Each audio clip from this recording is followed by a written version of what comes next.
Hey everyone, and welcome. It's so easy to think of the internet as this magical cloud, right? Something that just exists. Well, today, we're going to pull back the curtain. We're going to look at the real physical wires, the addresses, and the rules that make it all happen. So, here's how we're going to break it all down. First, we'll bust that whole magic cloud myth. Then, we're going to follow a single piece of your data on its absolutely epic journey across the world. After that, we'll get into just how much this whole thing changed, well, everything. And finally, we'll talk about the flip side, the price of being so connected. All right, let's dive right in with part one. This is where we get into the nuts and bolts and prove that the internet is anything but magic. Okay, so let's just get right to it. When you're streaming a movie or sending an email, is all that stuff really just floating around in some kind of digital ether? The short answer? Not even close. The reality is actually way more physical. The internet is a thing. It's a massive worldwide network of computers, all wired together. That spiderweb analogy, it's pretty perfect, actually. Billions of points all connected across the globe. Okay, and this is a big one, a super common mix-up. The internet and the World Wide Web are not the same thing. The internet is the hardware, right? The actual physical wires and connections, the roads. The web is all the stuff on those roads, the websites, the cat videos, all of it. And here's another key piece of how this all works.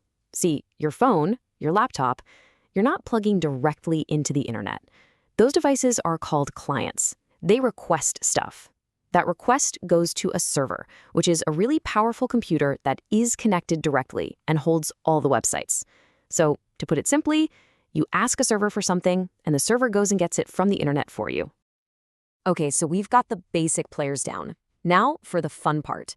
Section 2, your data's epic journey. We are literally going to follow a single click from your mouse all the way to its destination and back.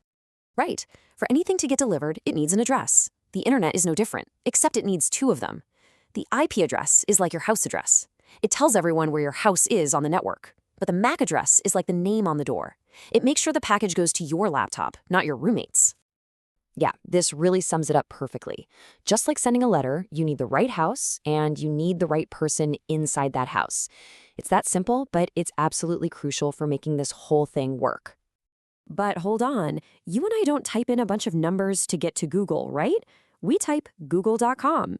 Well, you can thank something called the DNS for that, the domain name system. The easiest way to think of it is as the internet's giant address book. It takes the simple name you can remember and translates it into the long IP address the computer actually needs. Okay, so let's put it all together. Here's the journey. You click something. Instantly, your request gets chopped up into these tiny little pieces called packets. Your router at home grabs them and shoots them off to your internet service provider, your ISP. And from there, it's off to the races. These packets start this insane high-speed journey, bouncing from router to router, maybe even under an ocean, until every single one of them gets to the right server. So, how is this not just complete and utter chaos? Well, it's all because of a strict set of rules, or protocols. And the two big ones you need to know are TCP and IP. IP's job is to be the GPS, right? It gets each packet to the correct computer address. But TCP is where the real magic happens. It's the quality control manager. It checks that every single packet arrives safely, and then it puts them all back together in the correct order. This is the secret sauce that makes the whole thing reliable. Okay, so that's the how. An incredible system of wires and rules. But what's the so what? Why does it all matter? That brings us to section 3, how the web changed everything. Man, this slide really says it all, doesn't it?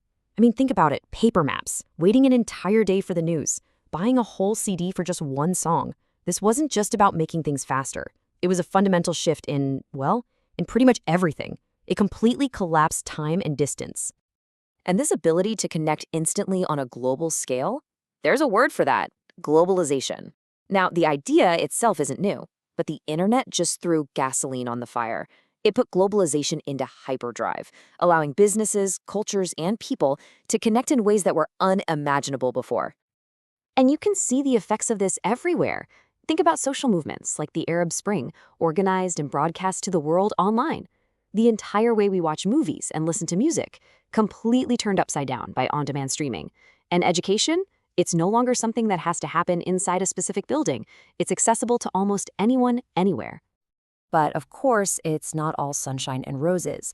And that brings us to our last section, the price of connection. Because with all this power and connectivity comes some pretty serious challenges. Just look at this number. Over $1 billion. That's the estimated cost of just one cybersecurity attack, the WannaCry ransomware event. And we're not just talking about lost files. This crippled hospitals. It shut down businesses all over the world. It showed us that digital threats have very real and very expensive consequences in the physical world.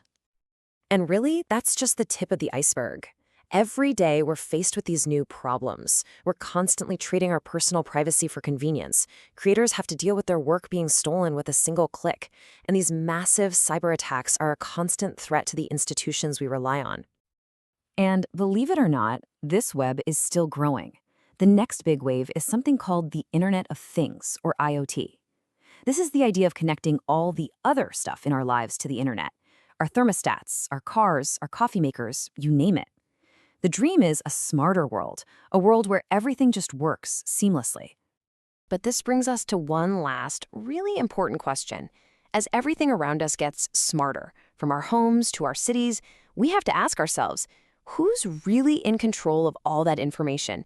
And what are we giving up in exchange for all that convenience? It's definitely something to think about. Thanks so much for joining me.